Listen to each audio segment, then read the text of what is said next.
Nosh, yeah. It's a Yiddish word that means, as a verb, it means to eat with gusto or enthusiasm. And as a noun, it means small bites of delicious little food.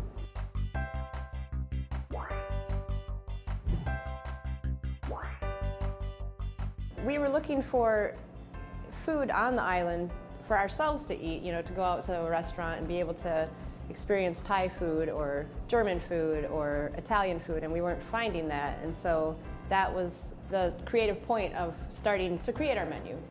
I mean, purely selfish reasons. We just wanted to find some good food that we wanted to eat. The concept is unique. People, they look at the menu and think, is it just ramen? You know, and it's like, no, it's noodles. And then they look at, oh, I get it. Like, there's a noodle in every dish. And I think that's really interesting to people to see different ways that you can eat noodles. So the dish we're cooking today is our Spaetzle and bratwurst. Spaetzle is a small German dumpling.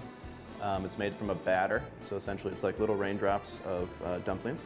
And bratwurst is a very traditional German sausage. We also add bacon into it, and we put a little bit of a mustard sour cream, and it comes with a piece of Stephanie's focaccia bread as well. All right, we're going to show you how to make Spaetzle. It's very simple, much like any other batter.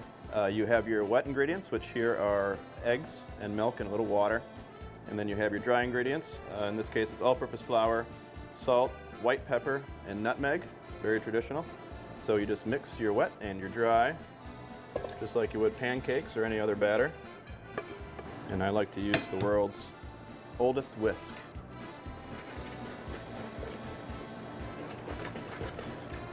And as with any batter, you don't want to overmix it. It gets the product to be very tough or chewy, so you just want to mix it till it comes together.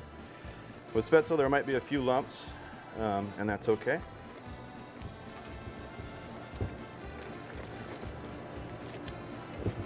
And that's done, so you don't want to see any dry ingredients. Just mix those in. But as soon as it's all mixed, and you're done, don't overmix it. So now your batter is just sort of rested for about 20 minutes. It kind of allows the gluten that's formed, the protein, to relax a little bit. And now we're going to cook it. So here we use, it's called a bench scraper, hard metal, flat edge. And this is called a perforated hotel pan. They do sell pans that are just for making Spaetzle that you can buy for home. This is a large industrial, so that's what we use. Over here I have boiling, heavily salted water, just like you would use when you cook any pasta. So I put down my perf pan, put your batter into it, and now essentially we're just going to push the batter through to make our little dumplings.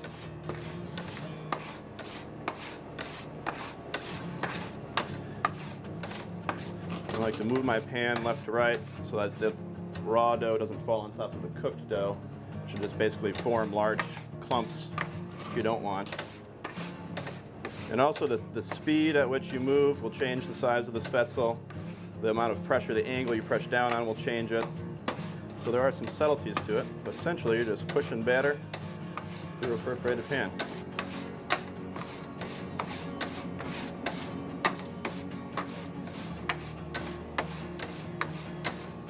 Once you get all the batter through, you want to remove your Spaetzle maker or your pan from the water, because if this heats up too much, the Spaetzle actually cooks the pan. Now we want the Spaetzle to cook for about a minute, half a minute to a minute, to make sure it cooks all the way through. You want your watering to be not a super heavy rolling boil, because that'll kind of break the little dumplings up if it's a heavy roll.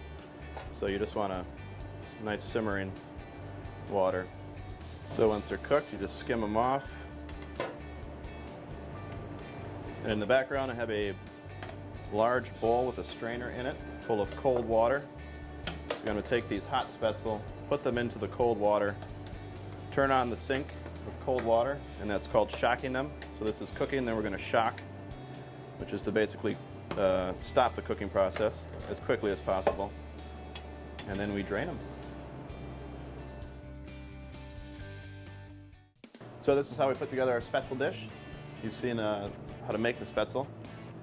Now, after you shock your Spaetzle, you want to cool it off in the refrigerator. But before you do that, just put a couple of tablespoons of any sort of oil on them. Otherwise, it'll clump together and you have one giant clump. So you oil them a little bit, put them in the refrigerator. They'll be cool, and then they will kind of solidify together a little bit. So just break it up with your hands so that you get nice individual pieces of Spaetzle. And I got my burner on. We use butter. You could certainly use oil if you wanted to.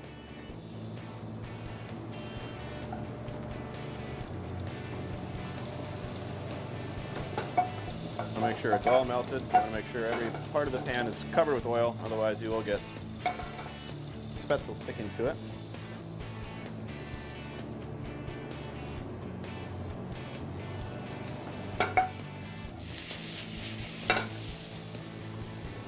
Again, add a little bit of salt. Then here we have some already cooked, chopped up bacon. So we add a generous tablespoon or two. We have our bratwurst that we have braised in beer. So first we sear it, get it nice and brown on the outside, pour some beer in it, cover it, lower it to a simmer, and just cook it till it's done. Then we slice that up.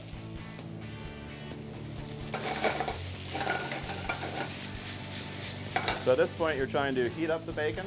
You want to heat the bratwurst all the way through, and you want to get a little bit of brown, toasty-like color onto the Spaetzle as well. Okay, now I can see you got some browning on the Spaetzle. You can tell the sausage is warmed through, and kind of the juices are coming out of it. Now we're going to add our sauerkraut. So we drained it off, didn't rinse it. Put a couple tablespoons of kraut in there.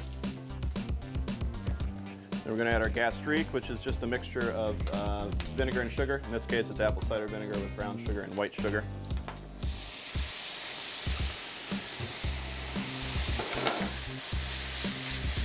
Just toss the pan. You want it to get heated all the way through. And once that's heated through, we add a little parsley. Adds a nice freshness to it. Just fresh chopped parsley.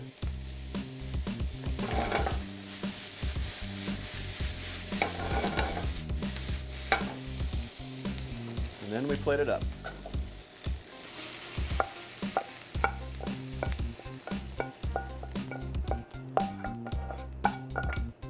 After that, we have a sour cream mixed with a little whole grain mustard, a little salt and pepper. A dollop of that on there. A little more fresh parsley on top.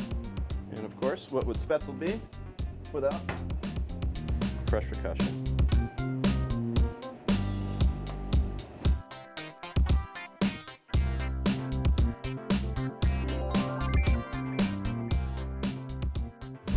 What is the funniest question you have been asked? This one. What is your favorite type of noodle?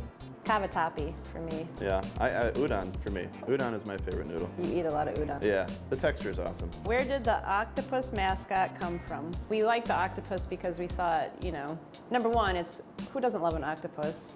And number two, like the tentacles kind of look like noodles, so we felt like it fit.